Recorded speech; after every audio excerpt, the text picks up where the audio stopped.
All right, we're going live here. This is Serious Business. I'm Stephen Beest. This is my friend Peakless Mountaineer. I'll let you introduce yourself, your ideology. Well, I'm a philosopher first and foremost. Once upon a time, I tried to figure out what would be the best form of government and realized that was the bad question because government bad. So I went anarchist, went anarcho-communist for a while, then actually tried out a little bit of the ideas, and they don't work. So yeah, ran into sort of the anarcho-capitalist community, and they had better arguments for like foundation of ethics and practical way to carry out life. So yeah, that's where I'm at now. And I know you and I have had a lot of discussions on that, and since then, you have gone back to the red side, and I'm all for that. You've probably learned some things and had some new perspectives and maybe changed some values, and I'm looking forward to finding out what it is that changed in your mind and why you're wrong. All right. Well, my name's Stephen Beest, obviously, and I'm a YouTuber who I started off as kind of an ANCAP when I was first getting into anarchism, but I've drifted more over to the left. I now consider myself an anarcho-syndicalist, which, to give an example of what that would be like, you could look at Spanish Catalonia, where the idea of anarcho-syndicalism is that a workers' syndicate forms to take control of the means of production so that the businesses can all be owned by the workers, and it's supposed to lead eventually basically to communism. It's been done both in Catalonia. It happened in, you could say it's similar things have happened in places like the Free Territories of Ukraine, which were more anarcho-communist, and also in northern Syria as a modern example of libertarian socialism at work. So yeah, that's essentially what I believe. So is there anything you want to start with, or? Yeah, sure. So, just to sort of flesh out anarcho-syndicalism. So that's now, is that a system where everyone gets an equal share of the company? Yeah, that's essentially the idea, is that everybody gets an equal share, and there would be no capital. All the resources would be rationed out based on how much there was, decided obviously by the workers themselves. Okay, so would it be like a sort of democratic system on how everything runs, or what? As far as the businesses go, it would be more democratic, but not so much in the direct democracy, like 51 to 49% kind of vote sort of way. I think of it more as like everybody has an equal footing, everybody gets their voice heard, so that the workers can come to conclusions and make decisions that benefit as many people as possible. So you're looking for like 100% consensus on things.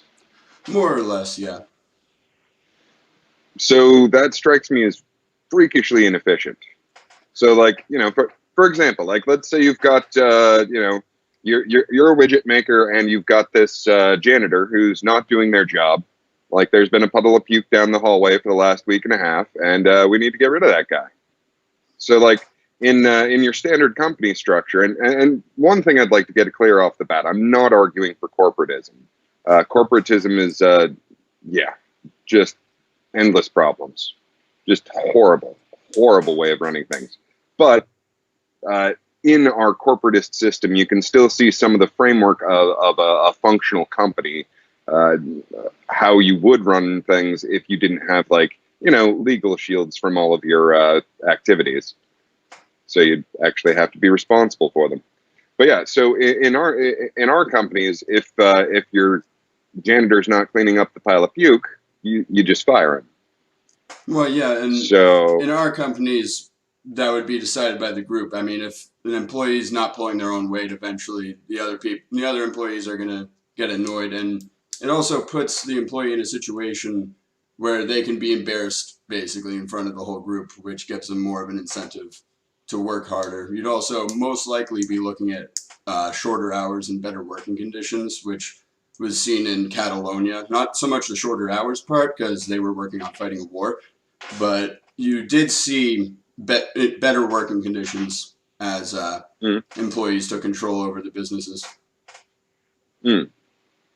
Well, so actually, that's one of the things I wanted to get into with.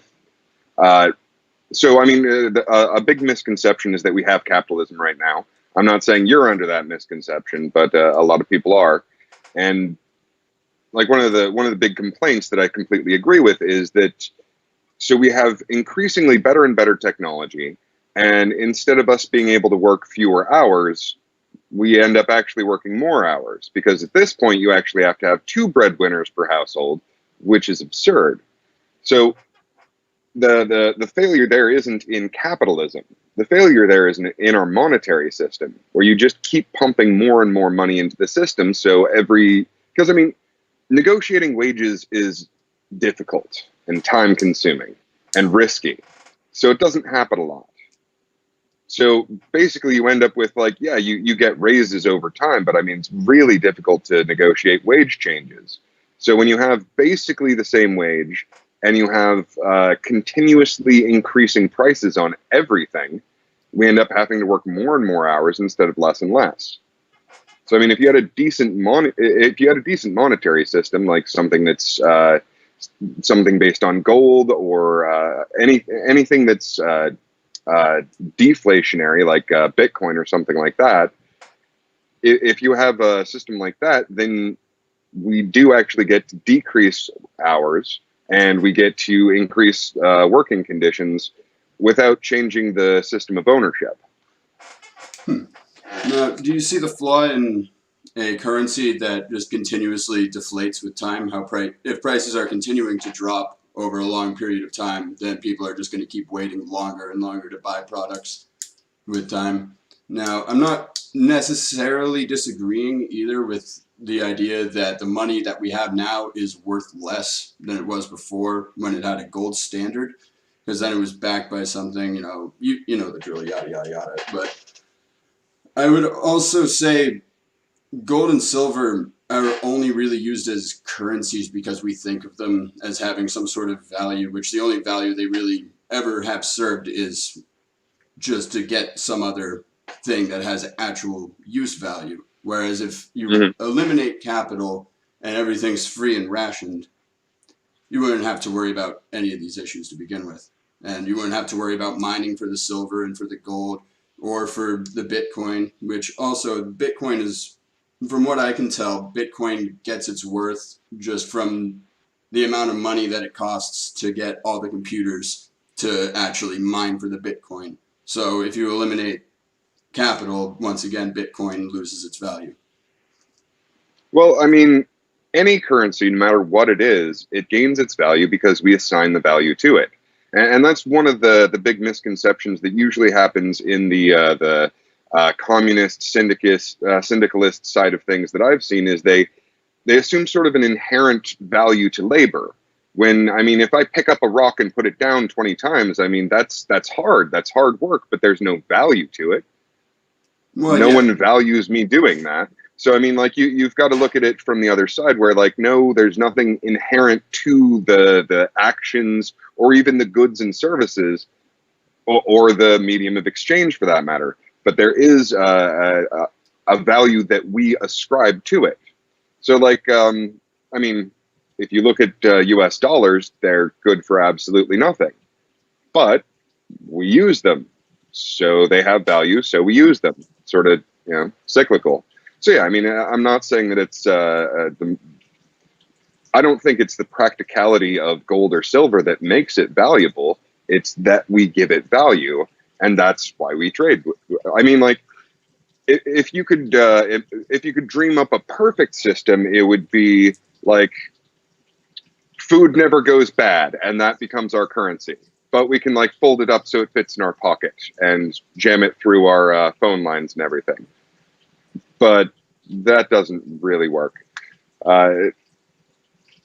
Basically, we eliminate scarceness on anything that we actually need because that's just how we roll. I mean, we need water, but we're really good at getting that. We need salt, which was a currency for a while, but we're really good at getting salt. Well, you can get a big cylinder of it for $1 or less. So I mean, these things used to be currency, and we used to use what we need as currency. But no, we're just way too good at getting what we need. So we eliminate scarceness, which good for us. We used gold because I mean it never rots. Never rots. I can cut it into pieces, and well, it's shiny. We like that it's shiny. I mean, people are like, oh, but it has inherent value because it's useful for these things. And it's like, yeah, so's steel. So's, what do they make batteries out of? Lithium? Yeah. Yeah. But I mean, like, we don't use lithium as a currency. I mean, I guess we could, but really it's totally beside the point. Like whatever we ascribe value to is what becomes the currency. Like if you're in a prison and you don't smoke, you're still going to use cigarettes for currency because it's ascribed value. And since we agree on whatever it is, whatever it is that we agree on having value, that's what becomes the currency. And it's completely arbitrary. But, I mean, so's the number of hours in the day. But it's really useful that we can all agree that there's 24 of them.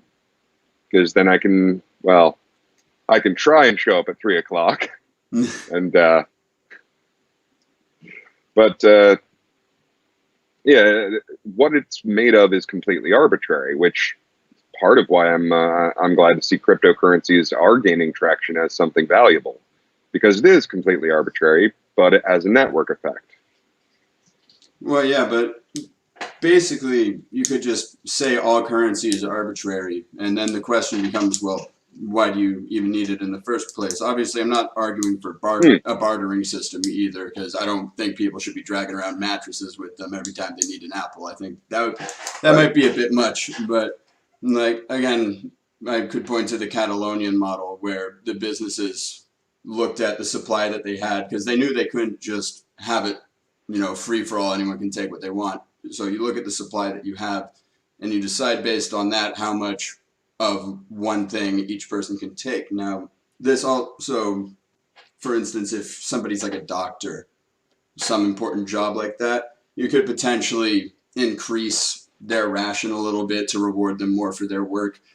Or you could, if you run into a problem where some business doesn't want to give away any of the things that they're generating, I mean, they can do that, but at the same time, nobody else has to give anything to them. So it's all incentivized within the community itself. And if there's somebody around who doesn't want to put the work in and, produce what's necessary for the society to function, obviously things like social ire would fall upon them as well. And also you have obviously the community council, which I'm assuming is an idea you're familiar with. Just like the way I visualize it is kind of the same way a business is run, just as many able-bodied people as are willing to show up for this council in the community I want to show up so that we can have as many voices heard as possible. So again, you'd be faced with potential embarrassment in front of an entire commune if you're not willing to put the work in. If you're able to work. If you're disabled, that's an entirely different story in and of itself. But if things are free and rationed, then that basically eliminates the need for capital. And even if you wanted to stick with some sort of a capital system, before they eliminated currency completely in Catalonia, they had a voucher system where the voucher would count for like a certain number of hours worked. That way everybody's paid basically the same wage. But I personally prefer the cashless system. Very good. Well, there's a couple of points you touched on. So 3 points I wanted to get back to. So one is the purpose of money. Like, why have money? One of them is the related part is the shaming. As you pointed out, I mean, it's a very effective thing in most circumstances. And that really is the whole purpose of having money. Like, your parents don't usually give you a bill for, like, eating lunch. you know, especially like while you're growing up and all of that. And like, if you end up like having to move in with them, like they might, you know, they may or may not charge you rent. And well, you sort of have the situation where you get shamed into, you know, having to go get a job because you care what they think about you, you know, if you have a relatively decent relationship with them. So I mean, the same sort of thing can happen in I mean, I've only seen it work in smallish, in relatively small groups, because you have to have emotional bonds with everyone that's in that group in order to really care what they think about you. So the whole purpose of having current, okay, so currency is to make trade easier, and the reason that we have trade is for people that we don't know.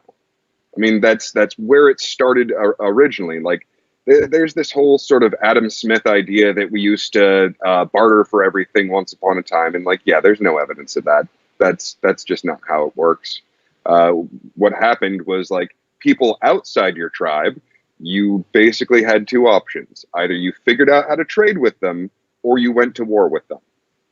So trade became sort of a proxy of war. So, I mean, on the one hand, you know, we didn't die, so that was cool. And we still got stuff that they were good at making or knew where to get or what have you. So that was good too. And they got the stuff that they weren't good at making or didn't know where it was. And as we came into contact with more and more foreign cultures, it became more and more important that we had an efficient and effective way of trading. And that's where currency basically comes in. So you have a bunch of different cultures, and since you all need to kind of, you know, not go to war with each other, you need to have a system where you can trade effectively, so that then you can value each other in spite of your differences, and it's less likely that those differences just, you know, piss you off enough to go to war. Well, yeah. So I mean, that's sort of the dichotomy of like where syndicalism, I think, would work is in a group where everyone, you know, cares about each other's opinions and, you know, has an emotional bond with each other. But I mean, we deal with more than 500 people. Like, that's, I don't remember what Dunbar's number was, but I mean, if you're working on shaming people being an effective way of getting them to act right, then it has to be inside whatever it is they consider their group. And they're going to interact with people who are not inside whatever it is they consider their group. So you have to have, you know, some way of incentivizing good behavior with those people. And so the effective way of doing that is, well, through making trade as easy as possible. And the other thing that I wanted to touch on, like the whole rationing part, and you'd also mentioned, like, okay, well, if you're a doctor, for example, like, you've acquired knowledge and skills that give you more ability than a janitor. Okay, well, that was why we pay them more. So I mean, yeah, you need some reason to incentivize people to you know, get off the couch and go, you know, increase their skill base. And if they don't have something to, I mean, there will be some that just, you know, go out and increase their skills anyway. But there's going to be a lot more people that go out and increase their skills if they have a reward system that's more than just the people around them appreciating them. Well, yeah, I also think under a system outside of the capitalist system, where a lot of the time people work excessive hours just because they need the extra money to put food on the table, I think that gives people a lot more free time to really explore what they're truly passionate about. So a lot of the time, people who come up to be doctors, I mean, we see this now in, like, within the modern world, where, like, I'm not sure if Doctors Without Borders is nonprofit or not, but there's certainly nonprofit organizations of doctors who go around the world helping people who need it. There's all sorts of charities that make almost no money, like St. Jude's, for instance. So there's certainly incentives outside of just kind of the capitalist kind of carrot on a stick sort of thing, guiding them along, constantly chasing after the capital. And I can't remember what your other points were though before that. Oh, yeah. So I mean, so yeah, one of them's the. So the other thing that I'd like you to address is like in anarcho-syndicalism. Like I get how the social incentives for having honor instead of shame in front of the people that you care about, that you have an emotional bond with. Oh yeah. That makes sense to me. But I mean, you're going to deal with more people than that. Well, yeah, but the thing is, if you're within a community, that community is going to include the people that you're close personal friends with, that you have strong ties to, and Hmm. even if the people who are not in your, people outside of your immediate personal relationships, they're still going to be around you in the community, and they're still going to probably treat you as social liar. Some businesses might start like cutting down your rations on food if they find out you're not working. I mean, there's all sorts of things that can be done to prevent that. Hold And and also, as far as doctors, Businesses are going to cut down your rations on food. What do you mean exactly? I mean, like businesses could see like that you're not putting in the work that everybody else is putting into, and they might decide to like start cutting down what they're willing to give you, essentially, in order to motivate you to work more. Okay, so the fundamental thing that bugs me about running a syndicalist system is the incentive problem. I mean, you basically don't have an incentive. Like, yeah, if I'm acting poorly, a company could invest the resources in finding out whether I'm acting right and whether I deserve these rations or not. They could just not invest those resources because what difference does it make to them? Well, yeah, but the thing is, the incentive without capital, without a profit motive, would largely be the betterment of society, which would include the person themselves. Whereas with the profit motive, Yeah, that's I can't see a system running on altruism. Like, I'm sorry, people just aren't that altruistic. Like, well, we have altruism, but we also have, the exact opposite of altruism. And I mean, they both come into play at different times. well, yeah, but at the same time, I don't think really any kind of anarchy can be achieved without like kind of a lessening, without like a more altruistic population in general. That's part of the reason why I think of it. And education Well, and that's one of the better things of sorry, I don't mean to cut you off, but that is one of the better things of anarcho-capitalism is that it doesn't require any altruism whatsoever. well, I yeah, mean, people are going to be altruistic, but it's not something that can be relied on. I mean, it's just something that sort of happens and doesn't happen. Whereas, people are going to feed themselves. People are going to respond to incentives. That is always going to be there. And if you can get to anarchy without appealing to an increase of altruism, I think that's a much more effective way of doing it.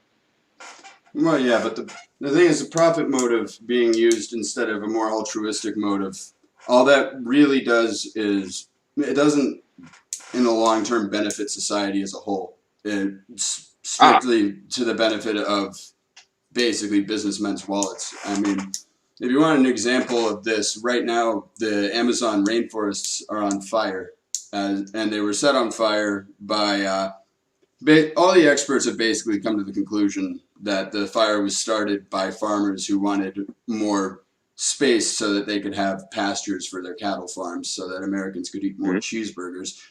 Now, I don't. I'm not sure. I'm not seeing how anarcho-capitalism, how that would happen any differently. Oh, okay. So with anarcho-capitalism, you would have a competition for court systems. So like right now, yeah, you've got these awful companies that are doing terrible things to all sorts of people and ransacking the environment in a number of ways, and there's no incentive not to. And I mean, like, everyone's like, oh, greed this, and it's like, yeah, greed's always going to be there.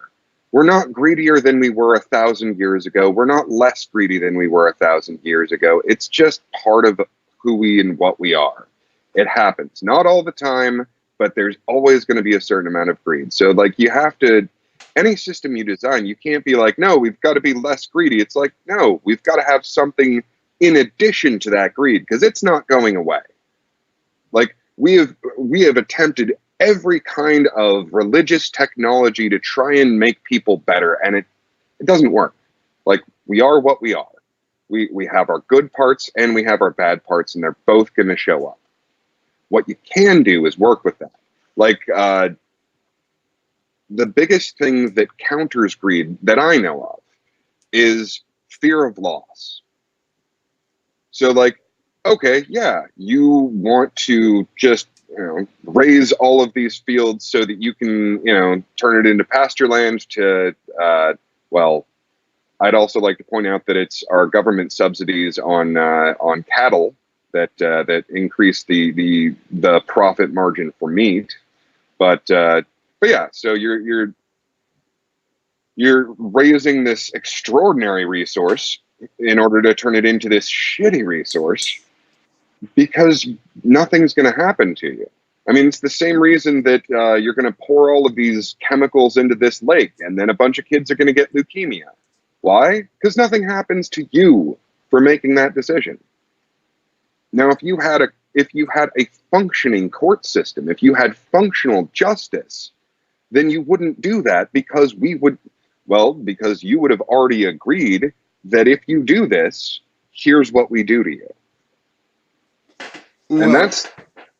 Well, I'd say even with a for-profit court system, you'd be looking at a situation where you'd have the rich capitalist class on one side, like some rich capitalist guy being sued by some environmental activist. So the rich capitalist has a bunch of money, bunch of lawyers on call. He's able to bribe the people at these for-profit courts. I don't see what's going to stop him from just buying all the courts out every time. I mean, the courts are obviously especially if they're for-profit courts, they're going to be tipped towards whoever's going to put the more money into it. All right. Well, are you already familiar with how monopolies don't naturally exist without government enforcement? Yeah, I've heard about that. I'm not convinced. Oh, well, so it's really simple. So let's say that's what's going on, which, like, right now, that's what's going on. So if I was allowed to and would not be kidnapped and put into a box for doing so, then I could say, okay, here's my court system. Here's how we're going to fix all of those problems. Here's what we're going to do about this set of corruption. Here's how we're going to avoid this corruption. And now I don't know exactly what that's going to be, because I only have one brain. But we can get a bunch of different brains with a bunch of different perspectives and a whole bunch of different ideas. Then we can come up with new solutions and better solutions. And yeah, sure, maybe this court system gets corrupted too. And then someone else comes along and goes, hey, here's how we avoid getting corrupt the way they got corrupt. And we don't like being screwed over. That's a universal truth.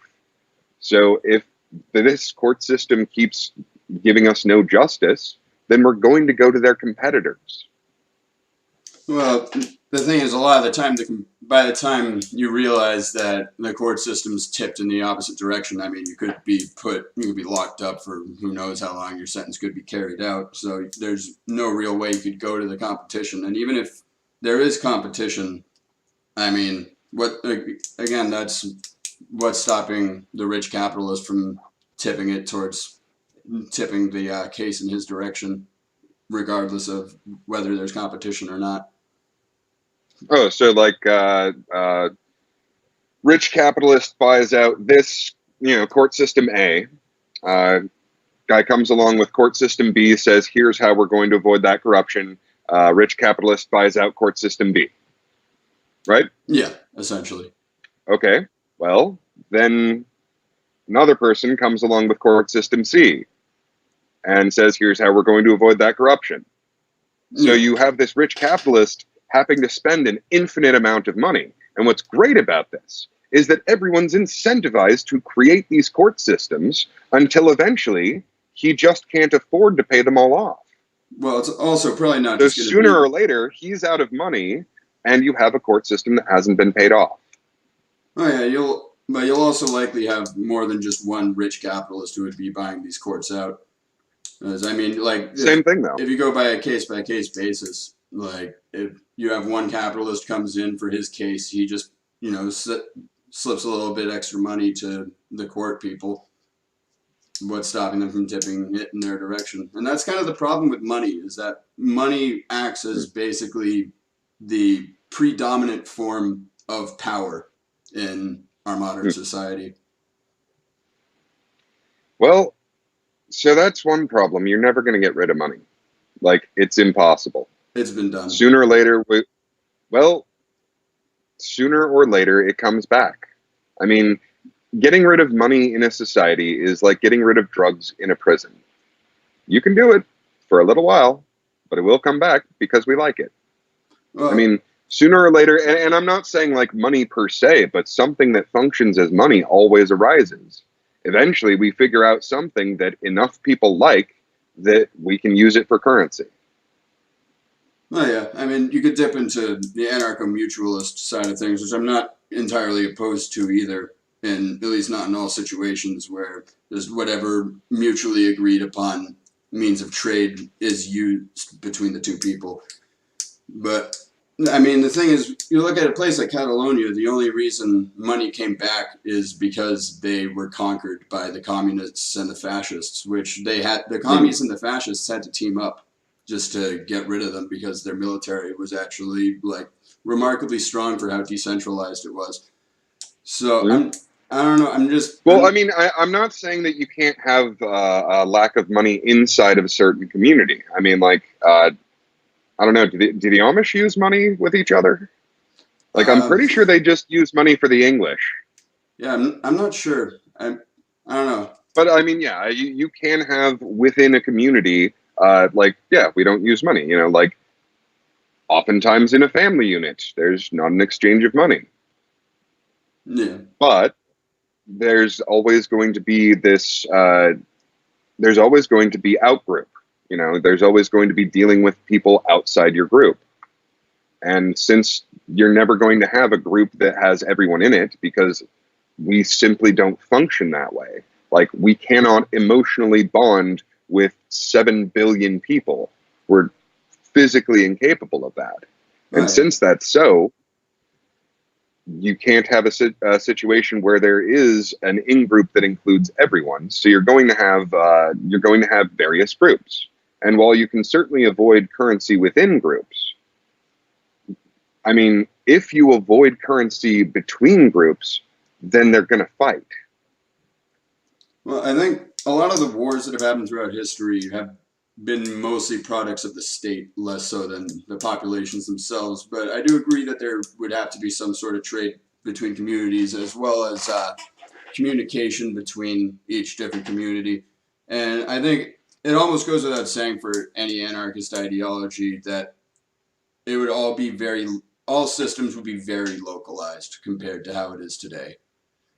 And But yeah, I agree. You would need some sort of trade between groups. I mean, you could potentially just talk to each other with the assuming in this, hypothetical future that we have the same, like, or even better kind of phone technology, cell phone or communication technology, let's call it.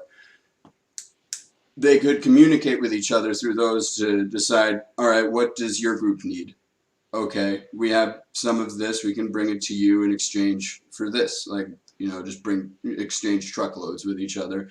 You could, again, like I said before, the more anarcho-mutualist approach of just deciding on some mutually agreeable means of exchange, even like a currency, like you were saying. I could definitely see. I could see the necessity for that on a larger scale. I guess. Yeah, I see what you're saying. Mhm. But Well, yeah, and I mean, I don't think that it's yeah, necessarily I don't think it's completely a need. Really, I think it just, if anything, it just makes things slightly more convenient in certain situations. all right. Well, I mean, so I mean, I'm not terribly familiar with anarcho-mutualism, but even inside, you know, pure anarcho-capitalism, I mean, there are non-capitalistic relationships. I mean, there have to be. Families function that way. Like, you don't charge babies rent, you know, so that like, you're 12. Well, now I've got all this back rent that you owe me. No, that's not how it works. Like, that is not a functional way of carrying out society. So even in the most capitalistic, you will still have non-capitalistic relationships. Well, yeah, but So I mean, I'd also argue that the structure of capitalism makes it much harder to raise a family because you're reliant on, you're basically you're forced to obey your boss in order to continuously bring home the amount of capital that you need in order to support you and your family. oh, I totally disagree. Oh yeah. So, like, I think I get what you're saying, but I don't think you're taking into account the fact that you can get a different job. Well, yeah, I mean, like, yeah, you can get a different if job. there's only one employer, if like, I mean, which, you know, there have been situations where like, you know, this is you know, this little mining town and the only employer is this mining company. And yeah, in that situation, like your options are either keep your job for them or move to a different town. And I mean, even then you've got, you know, move to a different town, but like, yeah, not really a practical option. But right now, who lives like that? Like, there's always multiple companies that you can get a job working for someone else. Well, yeah, but still, you're faced with the problem where even if you leave the company you're currently at and go to another one, you're just moving from one sort of autocratic organization completely top down, where you have to obey the words of the boss, to another autocratic organization completely run top down, where you have to obey the words of the boss in order to survive. So it's Or kind you of, can start your own company. well, yeah, but the average startup costs about $30,000, and most people make that in a year while living paycheck to paycheck. Mm. Well, so one of the nice things about capitalism is that if it functions better to have like one of the things I've heard about working very well is if you have profit sharing systems, which yeah, I mean it's basically an element of syndicalism introduced into a capitalist system where you become invested in your company working well, or like in legal partnerships. Like if you become one of the partners, you are required to own a chunk of the law firm so that you have a personal investment in it doing well. So I mean, but these are all things that can exist within capitalism, and if they are more efficient and more effective, then those companies will succeed if you don't have someone with their thumb on the scale. Like, if you don't have a government picking winners and losers, and if you don't have, you know, the printed currency being funneled into a particular group, then whatever works better will more effectively provide goods and services at a cheaper price. Yeah, I've heard the argument before about how like worker-owned co-ops can exist within capitalism. I mean, the problem is within the framework of capitalism, it makes it much harder for them to compete against the more autocratic top-down organizations because, I mean, while it can be said that the average capitalist business model, where the one dude at the top makes all the decisions, is the most economically efficient model, you can also use basically the same argument for monarchism, because monarchy is objectively the most stable form of government. That doesn't necessarily make it good. Now, as far as having worker-owned co-ops with capital, you've only eliminated part of the problem. You're still faced with basically being enslaved to the capital itself, which that will lead to the long hours, the overwork, the division of labor that you see naturally start to pop up in capitalism. Enslaved to the capital? What do you mean? Like basically, your entire life revolves around your ability to accumulate money, and your entire Hmm. livelihood Oh, well, so now depends on that completely. that's that's one of the misconceptions about capitalism. Like everyone's like, "Oh, it's all about getting more and more money," and that's not what capitalism is. Capitalism is about acquiring capital, and capital itself isn't money. Money is a way of acquiring capital. Like capital itself is, factories, equipment, technology, methodologies, anything that makes your work more effective at providing goods and services. That's what capital is. Now, Like, money is how you get those things, sure, but it's not the capital itself. okay, So, I mean, yeah, you're right. I misused the term capital there, but I don't know. I wasn't necessarily making the point that capitalism is all about making more money, though. For a lot of people towards the top, it very much is that way. However, I was making the point that under a capitalist system, if you don't constantly have a way to make enough money to survive, then you're pretty much screwed. And that's what keeps people enslaved. It turns very quickly into a system of, oh, I don't have to starve. I can go be somebody else's slave. mm, well, that's why you have that's why you have a family, really, and why you have friends. Because if you fall on hard times and you haven't been a terrible person, then you've formed emotional relationships where people care about you not starving to death. And yeah, everyone falls on hard times at some point, but almost never does everyone fall on hard times at the same time.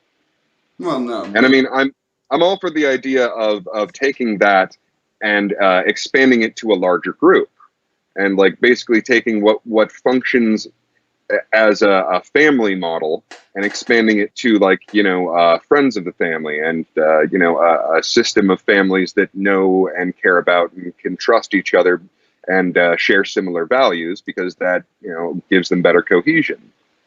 And what naturally occurs there is that we figure out how to help each other out and how to pick each other up when we stumble.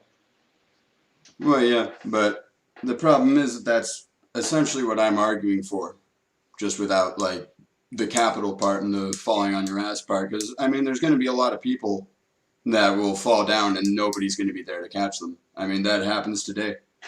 Like there, I think you have what, like a 6% chance of ever escaping poverty if you're born into it at this point. Hmm.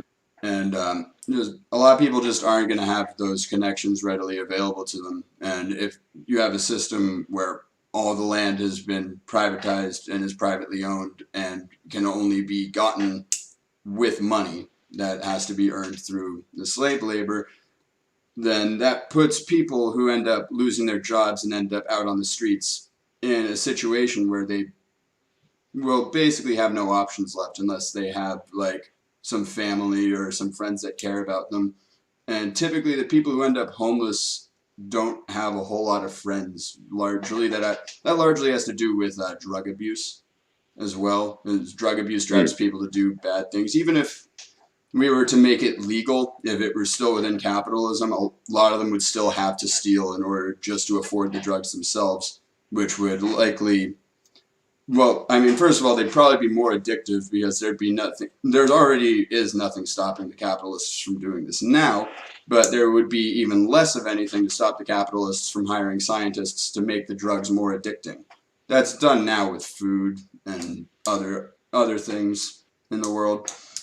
So if Okay. you have people are more Well, addicted to the substance, they're still going to need the money, so they're still probably going to be stealing. You have most of the same issues. all right. So, So just real briefly, I'd like to point out that, yeah, in the circumstances where you have someone who doesn't have family and friends that will pick them up, that is the perfect place for charities to step in. And we can come back to that in a second, but I'd like to touch on drugs. So, are you familiar with the Rat City experiment? That the one where they had the cocaine in one of the water bottles, and when the rats were Hmm? by themselves, they were more into the coke, and when they were together, they were less into the coke. Yeah, exactly. So, I mean, basically, what a lot of the research shows is that drug addiction is a symptom of being unable to connect with people. And when you're able to connect with people, you don't fall to drug abuse and to addiction. Well, yeah, and that's kind of part of the point I was making too. A lot. That's why drug addicts won't have anyone to turn to when they end up homeless and out on the streets with no job. Mm. So for that, I mean, what we really need to figure out is like, what is it that's keeping us from connecting with each other? And I would make a very strong case that the first thing that is keeping us from connecting with each other is the way that we are educated. I I would mean, agree. the schooling system that we do is absolutely abysmal for the creation of any kind of empathy or a system of good values. Oh And I yeah. mean Well, it was that. also it was kind of designed to be that way. I mean, most of the books that are used in public school are published by companies owned by the Rockefellers. Like Mm, most of the school system was set up to actually it was the reason why you have the chairs set up in the exact formation that they are is because they originally they were preparing kids for factory work because that's what most mm, of the jobs were, and they just haven't changed that with time. So I mean, I yep. wouldn't go as far as to say that school is a product of capitalism because it's more of a product of the state than anything else. But I think Oh, it was absolutely. absolutely impacted by the capitalist framework. Oh, well, I I don't think it was. I actually think that it's been completely cordoned off from the capitalist framework, because I mean, the capitalist framework. If you look at the things that are the least state driven, the least state interfered with, you have things like right now the electronic technology and the software. I mean, it's so new that they haven't figured out how to regulate the ever living bejesus out of it. And so we have all of these, constant changes, constant updates, and the whole doubling effect with the processor and all of that. Now, with education, it's been absolutely state controlled. I mean, for a long time, there wasn't even such a thing as homeschooling, which is one of the positive directions that we're moving right now. But I mean, if you have something that is completely immune to competition, then it will never grow. It will never change. Which is why, after 100 years, you still have kids sitting in rows in front of, well, it's a whiteboard instead of a blackboard. But I mean, the model is exactly the same as it was 100 years ago. Not because we don't have better ways of teaching children, but because it's been completely pulled out of the market. You don't have competition, and where you don't have competition, you don't have any new ways of doing things. There's no innovation. Well, I mean, you do have things like the charter school system, which a lot of charter schools are also publicly funded. And I mean, school has certainly changed in a few ways in terms of, what's being taught and all of this. But I mean, it's also entirely run by the state. But I would also argue in a lot of ways, the state is just an extension of the power of the capitalist class. Uh, well, I do agree that it is where there is a state. Those who have the money and power will be absolutely motivated to run it as much as possible. Oh, yeah. Yeah, But that's inexorable. I mean, where you have a state, something like corporatism or mercantilism or what have you is going to show up. yeah, But I absolutely. mean, that's but I mean that's left or right, you know. Yeah. But that said, the state is also the only institution in society that the people can have any sort of impact on. I mean, I've obviously talked about Whoa, on my whoa, channel whoa, how whoa. it's been like progressively limited with time, but it's still like pretty much the one major institution that can change versus a business or a corporation, which is a perfect autocracy. Oh, I can't. I got to push back on you there. So for one thing, there was I think it was Stanford or yeah, I think it was Stanford. Anyway, there was a statistical analysis of what the average people want and what the other groups were what business interests want, what lobbyists want, and what business lobbies want. And so they found, of course, the biggest correlation between what actually happens is what the business lobbies want. The next was I think was the lobbies. The third was what businesses want, and with the people themselves, there was zero correlation. There is zero correlation between what the state does and what people want. This is a statistically analyzed fact. And I mean, I'm all ears for anything that goes in the opposite direction, but frankly, it accords with everything that I've seen. The state does not answer to the people. Well, yeah, no, I wouldn't. I would argue our advantage in terms of how we're able to affect the state is much smaller, but we have the vote. Well, hold That's on. the only thing we have, really. Right, right. Now, if you look at something like a company, which you're saying, well, it's a perfect autocracy, and it's like, well, no, hold on a second. A company has two choices. Either it can accord with the most effective way of giving us what we want, or it can cease to exist. I mean, essentially, the reason that democracy has had really any advantages whatsoever is because there are ways that it mimics the market. Because if you, I mean, in the market, the beauty of it is that you have more than two competitors in pretty much absolutely everything. I mean, like, if you look at the most constrained markets, you have like the cable companies, and those are terrible because you only have two options. Whereas in the States, that is the rule. You only have two options. And unless you make specific rules that avoid that occurring, like they've done in England, for example, unless you make specific rules to avoid that occurring, it's a mathematical certainty that that's going to occur. But I mean, we've had some effectiveness from democracy because it mimics what we can do with our money, where if I don't want to give you my vote, I won't give you my vote. In the same way as if I don't want to give you my dollar, I won't give you my dollar. And if someone else is doing what I want better, I give them my vote or my dollar. Well, yeah, but Now, people don't also always know how to vote within their own interests, and that goes beyond just the representative democracy that we have here in America. That goes to, I mean, why do people still shop at Walmart? Everybody already knows how horrible the children are treated in the sweatshops, but everybody's still buying products that are made in China. well, for a lot of that, um, well, if your options are making, a dollar a day or not making a dollar a day, you're probably happier with a dollar a day.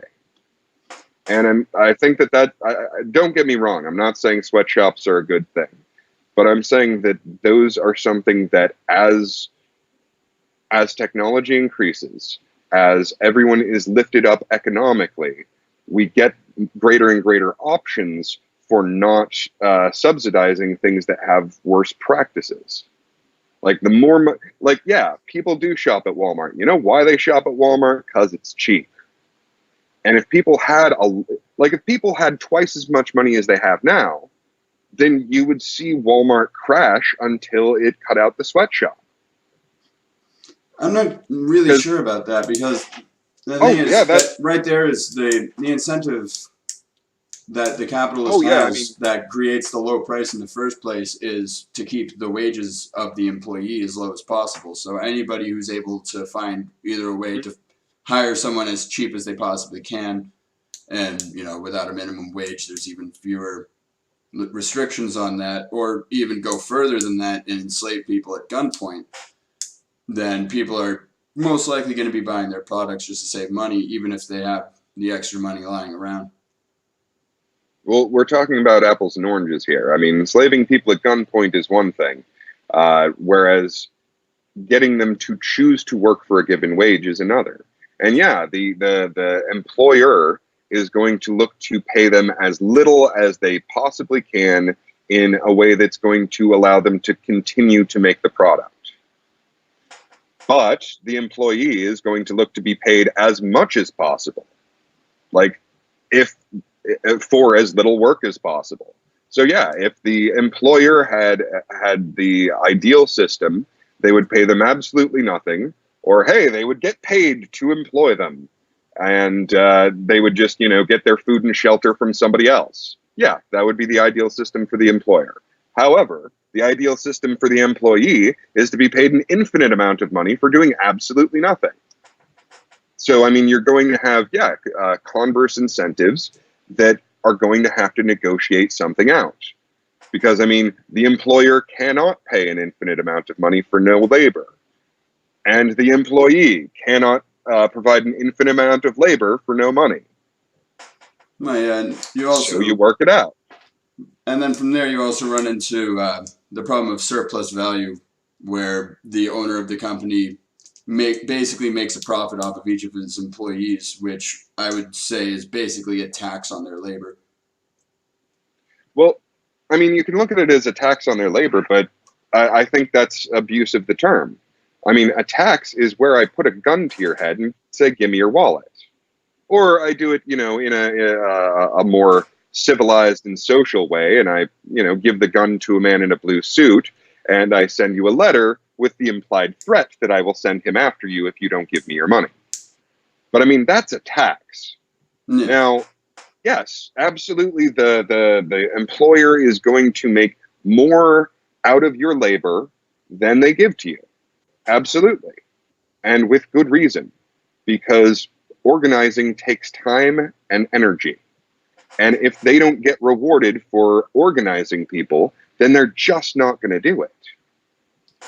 Well, that's also just a problem within the autocratic business model, and also within an economy that runs on money. That's the other thing. When you have cooperative workplaces with no profit motive, then that creates an entirely different scenario. Well, can you give me an example of like having no profit motive? I mean, I don't understand the concept. I mean, you can enumerate it in different ways, but I mean, you're still trying to create widgets, whatever your widgets are, goods or services, like that's profit. Well, yeah, but you're creating widgets that are going to be shared among the community, not going to be paid for by another person. Well, I guess shared among the community would be the more further left anarcho-communist model, but rationed out and given to the community for free. Whereas, okay, so I mean, yeah. So I mean, really, what we're talking about is what is the best system for distribution of the profits? More the fruits of labor, more so than profits themselves. Well, same thing. I mean, like, I mean, I guess what you get out of it, minus what you had to put into it, is profit. Is also the fruits of your labor. Well, yeah, but the profit made off of another employee isn't the fruit of one's own labor. It's the fruit of another person's labor. Well, so one of the things that the left never acknowledges is that organization is labor. Like getting these various resources together, getting these different abilities and capital and all of that, getting that together takes energy. It takes time. It takes intelligence. It takes communication ability. It takes a lot of skill, and like that is work. Well, yeah. That is labor. So I mean, it's labor, legitimate form of labor. Well, just physical labor. Like unskilled labor is one thing, and organization is a skilled form of labor.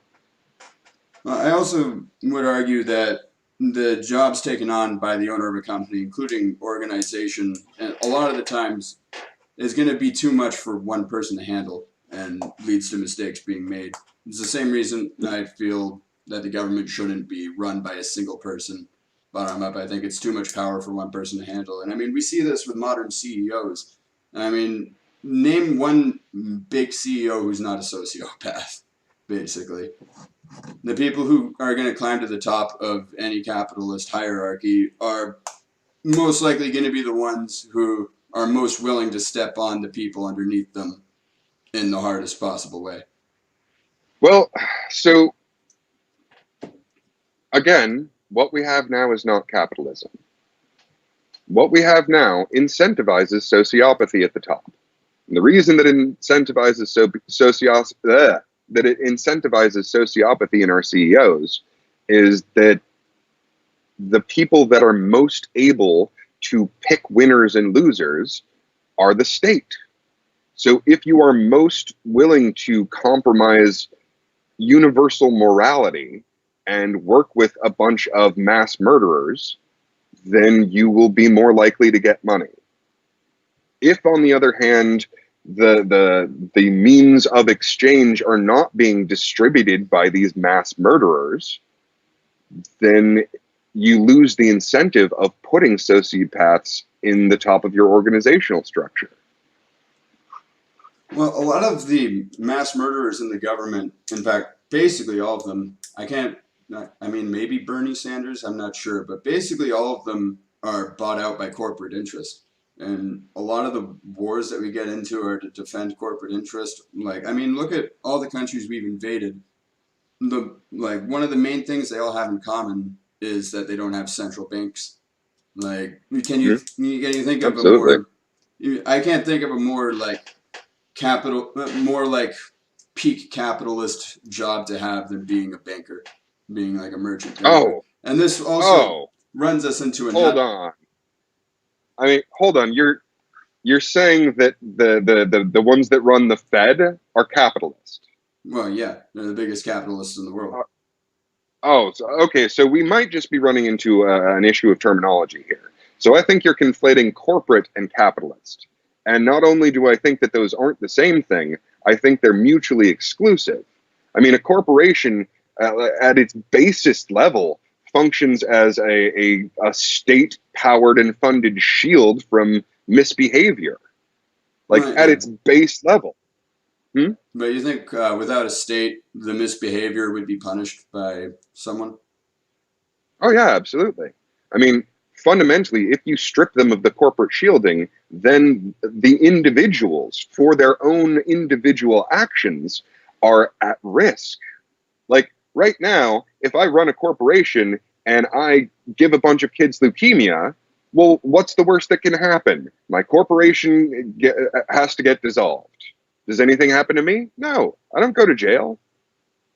Well, I don't, face death for having killed so many people and caused this immense suffering, even though I made that decision. I don't face the consequences for that decision because I have this corporate shield.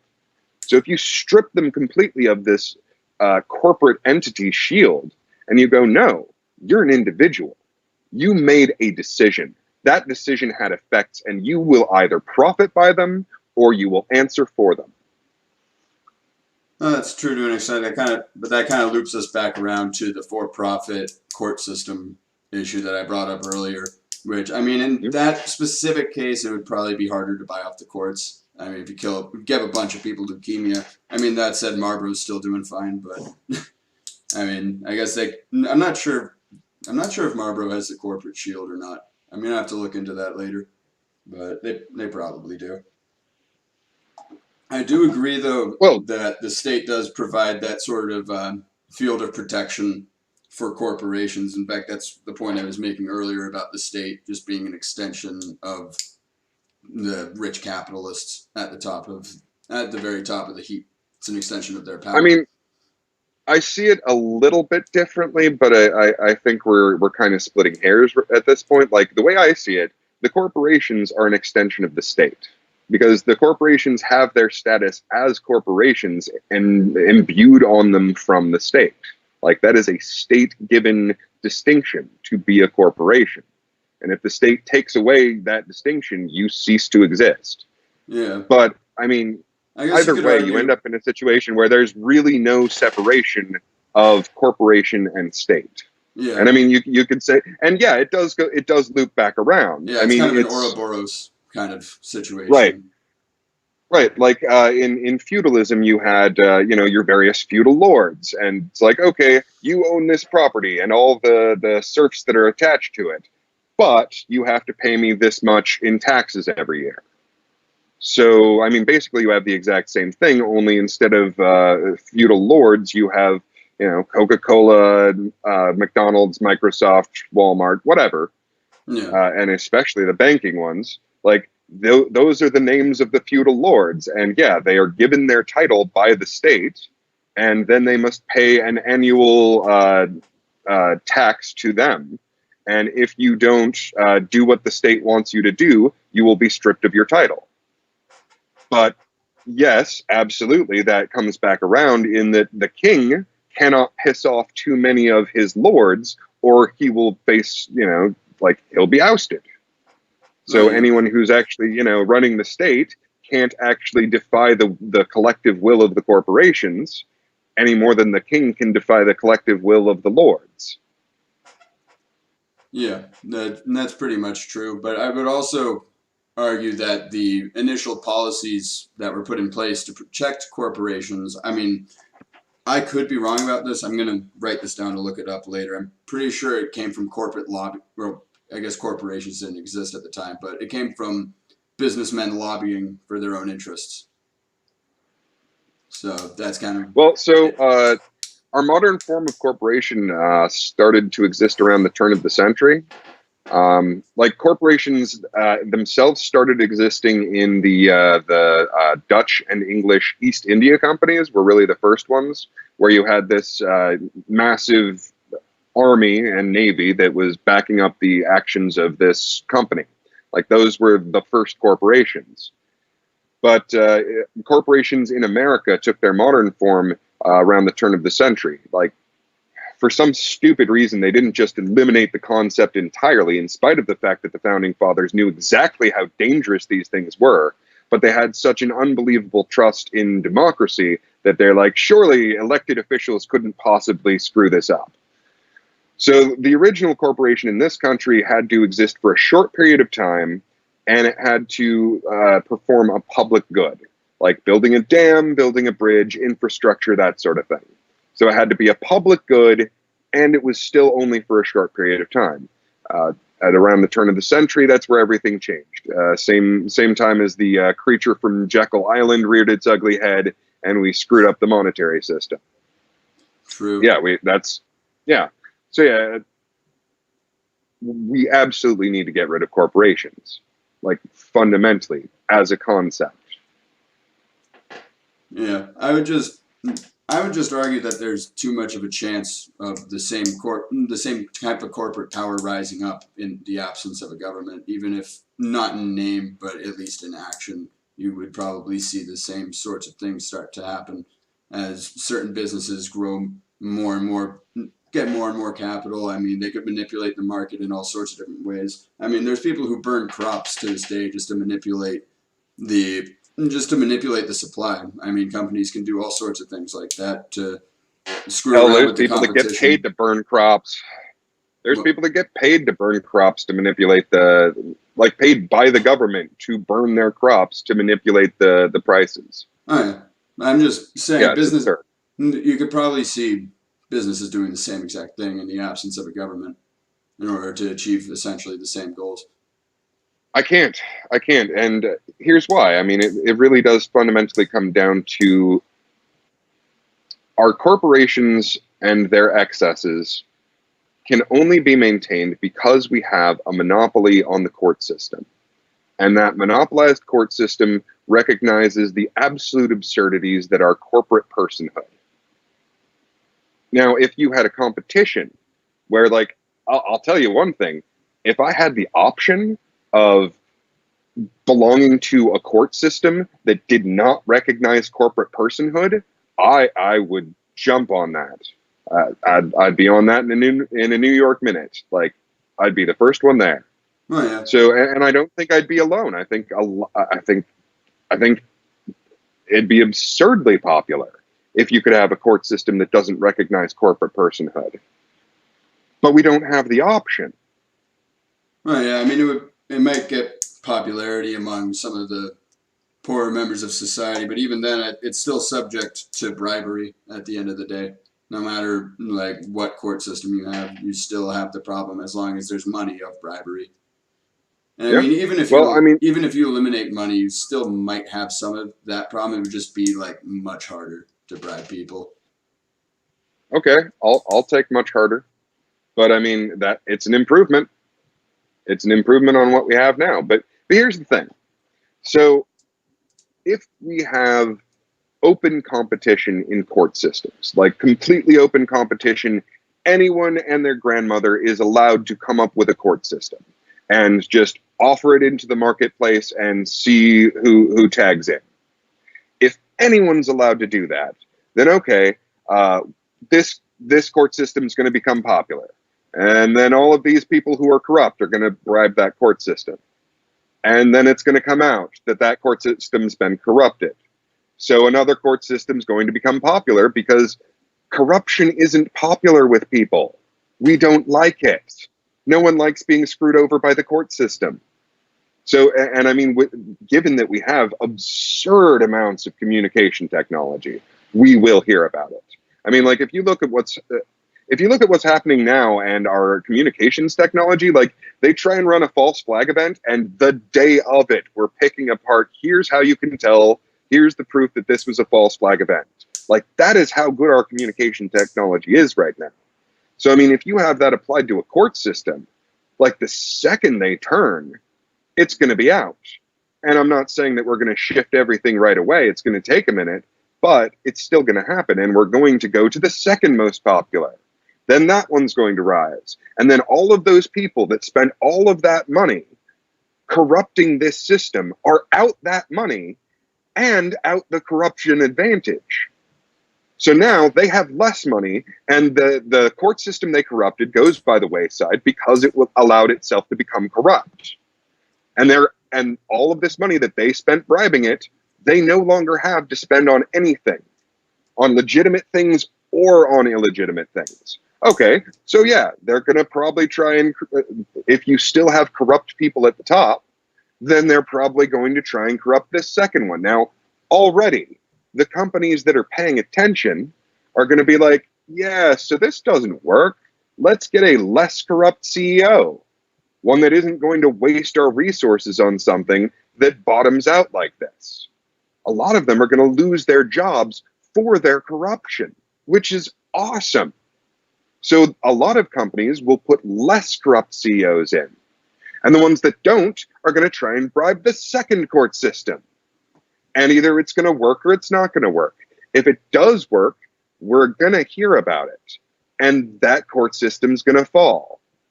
And lo and behold, all the companies that replaced their CEOs with less sociopathic people are going to have an advantage in the market because they didn't spend all their money trying to corrupt this court system.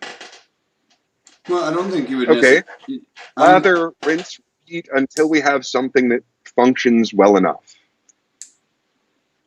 I would argue that you don't necessarily need to bribe the entire system forever, really. You don't need to keep dumping money into it. It's just if you're brought to court over this case, give them a little bit of extra money in that moment to kind of tip the scale in your direction. And I mean, so I don't see how somebody can just like spend all their money on one court system and walk away. And by the time the people realize, hey, this court system is tipped in this direction, I mean, who knows how many innocent people are going to be locked up, serving time, maybe even killed for the absolutely. things that they were tried absolutely. for. It's going to start out functioning as poorly as the system we have now. It will start out functioning this poorly. Yeah. However, unlike this system, which gets continually worse and worse and worse, Yeah, I'm not saying that it will be a perfect transition. I'm not saying that we will instantly have utopia. Far from it. And I'm not even saying that we will absolutely rid ourselves of all corruption. But I'm saying that over time it will improve instead of getting worse. But only if we have competition in the court market. Yeah. I mean, I guess this would be a fitting situation to bring up a quote that often gets misquoted from somebody I'm sure you like a lot, John Maynard Keynes, who said, "In the long run, we're all dead."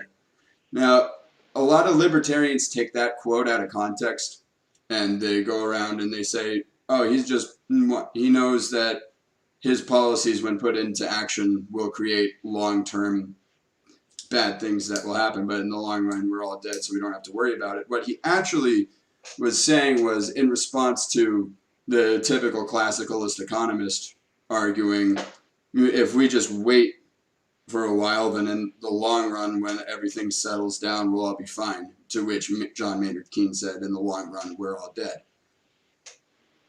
I don't see how that expresses that idea, but okay.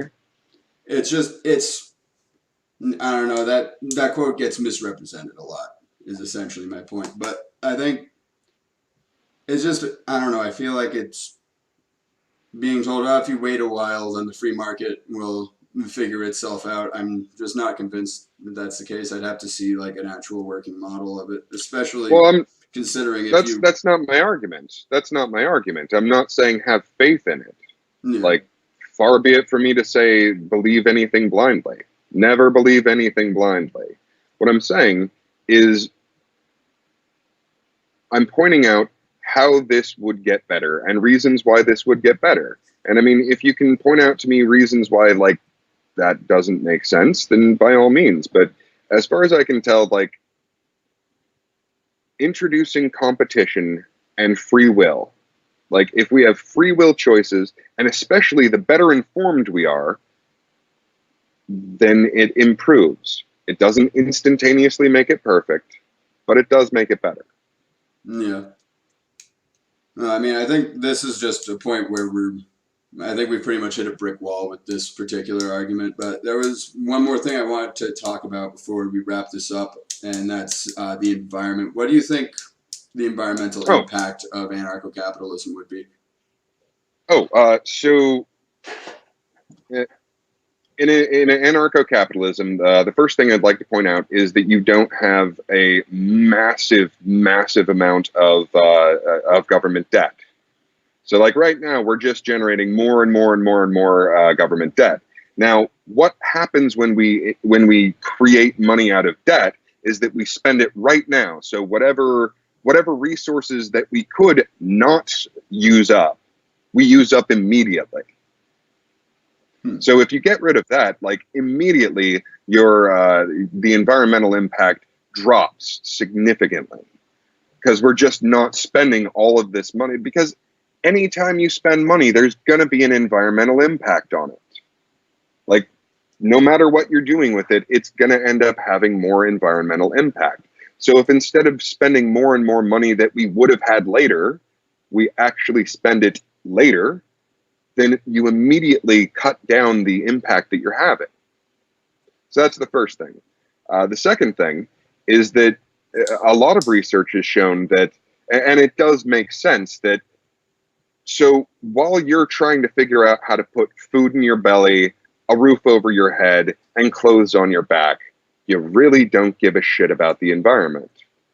You literally can't afford to. Now, as you become more and more wealthy, as you can afford to give thought to these things, the statistics do show that people spend their money on increasingly more environmental awareness, in more environmentally responsible products, environmental charities, so on and so forth. Well, So yeah, I mean, that's on an individual level, but on as far as like CEOs, heads of companies go, they basically have no incentive to be environmentally friendly. I mean, you look at something like leaded gasoline, for instance, which was used in the United States for 50 years before it was banned. Throughout those 50 years, we had people trying to get rid of it all throughout. And I mean, lead is something we knew was poisonous since ancient Rome. but companies started using leaded gasoline just because it gave them, they were able to make a profit off of it. So at that, and also there's the out of sight, out of mind kind of feeling that that a lot of the rich capitalist corporations and businesses are able to achieve by basically pushing all of the environmental damage into the third world, which is what we see today. And I mean, even beyond just the environmental damage done in the third world, what capitalism has done to the third world is unspeakable. Like Nestle sucking water out of the ground and then selling it back to people, like from poor communities who could have just gotten that water themselves for free. Like, and of course, you have things like global warming too, which hasn't really been helped by global capitalism to any extent. If anything, it's been hurt by global capitalism because, like, I mean, hemp was made illegal because the logging companies knew they wouldn't be able to make as much of a profit off of it as they were from, cutting down trees. And I mean, the same goes for why the price of gasoline is kept so low, while the price of renewable energies is kept very, very high. All right. So the ways of solving the environmental crises in an anarcho-capitalist situation. So one of the things is an effective court system. You can actually sue them for screwing up your environment because that has health effects. We're going to go ahead and set that aside for a second because you don't see how we'd end up with a decent court system. I do wonder what you think would be a better court system under anarcho-syndicalism. But setting that aside, there's also, so like right now, there are unbelievable amounts of regulations on what an insurance company can and cannot do. Unbelievable amounts of regulations on what they are allowed to do. I mean, basically, you have this tiny little narrow availability of what insurance companies can do. And one of the things that they really aren't able to do is offer environmental protection. So, I mean, a lot of people have done a lot more work on this, but the short version is that one of the things that you can do is be part of an insurance company that protects you from pollution. And then they have an incentive to actually actively look out and find potential sources of pollution and figure out what the best way of avoiding that is.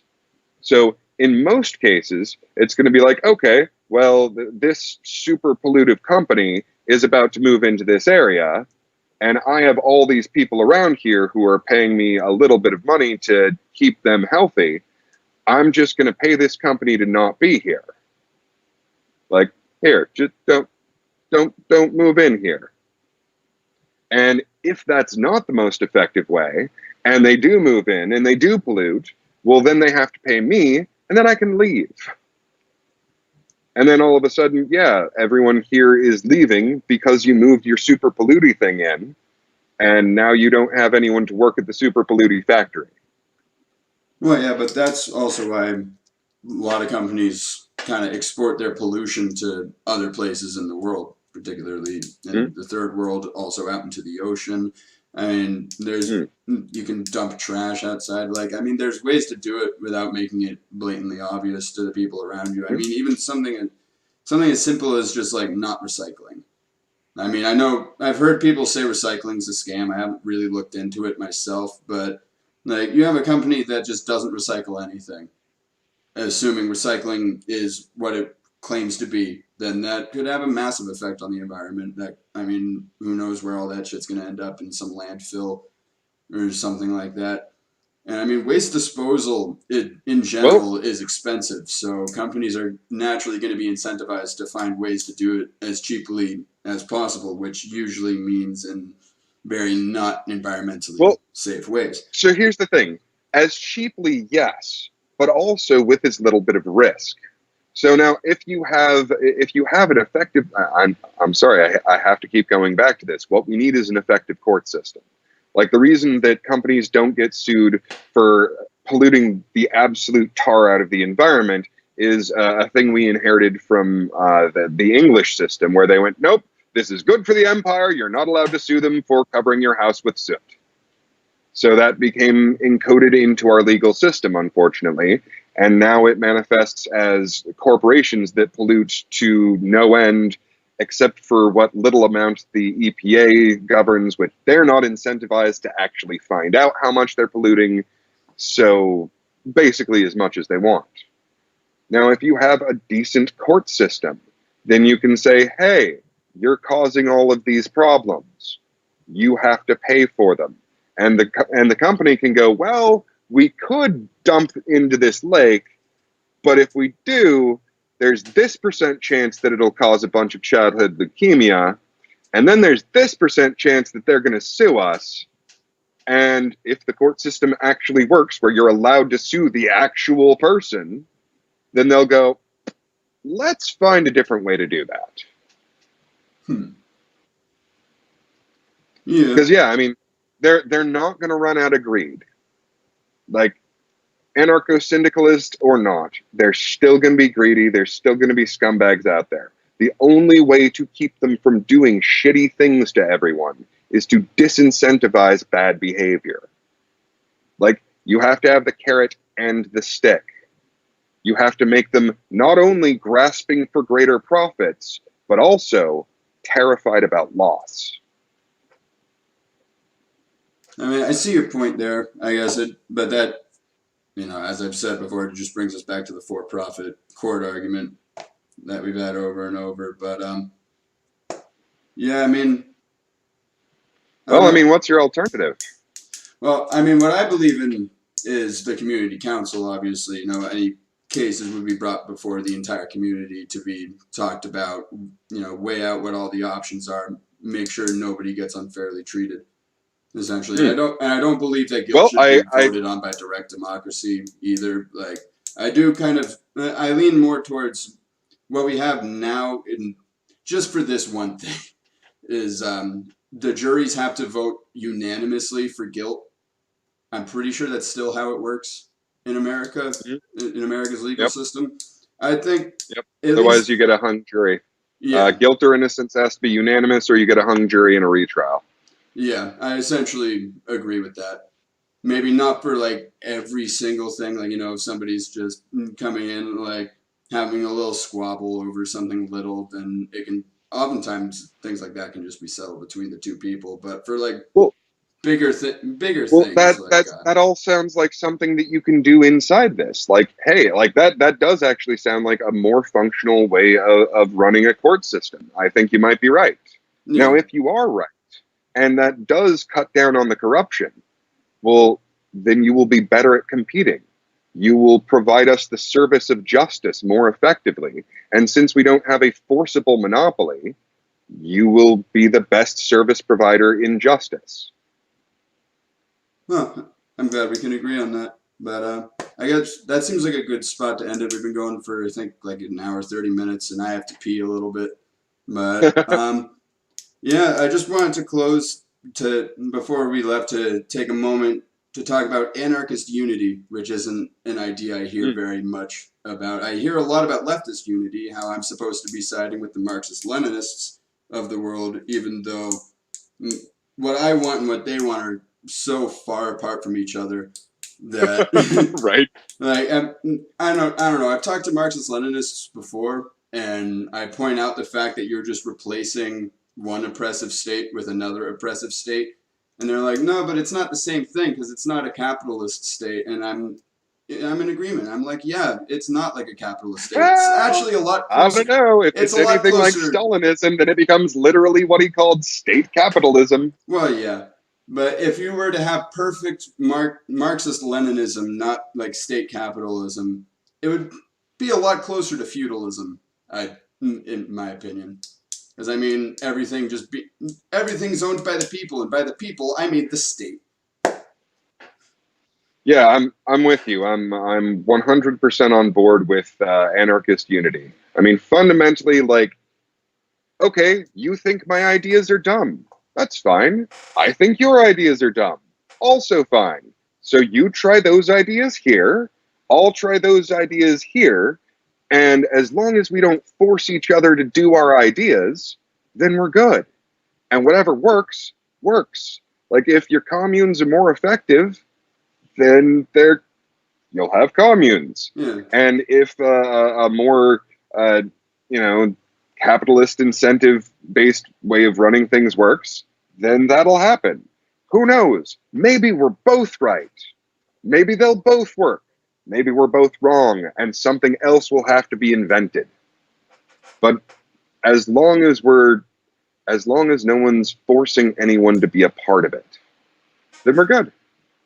Yeah, that's what it really comes down to, is just the voluntary aspect of it. And I mean, I see people on the left and the right, honestly, it's worse on the left, who are more willing to side with people they agree with economically than they are with people who are on the same end of the libertarian, authoritarian scale as them, which is why you see a lot of ANCAPs start siding with fascism. And I mean, that goes back to Mises, like straight to the beginning of American libertarianism, that's been happening. But I mean, the only proof you really need that left-wing anarchists should not side with Marxist-Leninists is Catalonia was crushed by communists, and the free territories in the Ukraine, the anarcho-communist territories, ended up being crushed by the Bolsheviks, even though they had sided with them originally.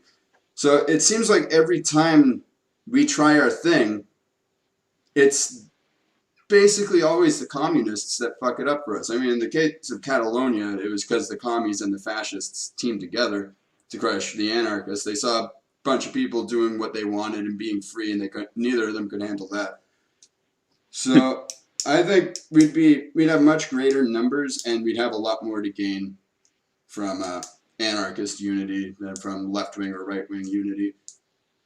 I also think the left-right dichotomy is kind of stupid. Like, I think people should gauge ideas based on how good they are in and of themselves, not based on whether or not they're on one side or the other side of some imaginary compass. Yeah, the left-right thing is, to me, about as relevant as your taste in art. Like, yeah, they're different. They're also completely irrelevant. The only important thing is, are you going to force your taste on me? Exactly. Or are you not going to force your taste on me? And yeah, I absolutely despise seeing anyone in the anarcho-capitalist community like start to associate really even with the fascists. Like, okay, yeah, the people on the right, you have an agreement in a taste in art, basically. Like, you think that this is a better, a more aesthetic way to run your life. Cool. However, one of them's going to force everyone to do it, and the other one's not. So you don't have anything in common there. Yeah, exactly. But yeah, I do have to pee, so I'm going to go ahead and wrap it up there. For those of you watching, thank you for tuning in. Like, share, subscribe, hit that notification bell, donate to my Patreon, join the Discord server. You can also find this guy, Peakless Mountaineer's YouTube channel in the description. And I will see you all next time. Bye.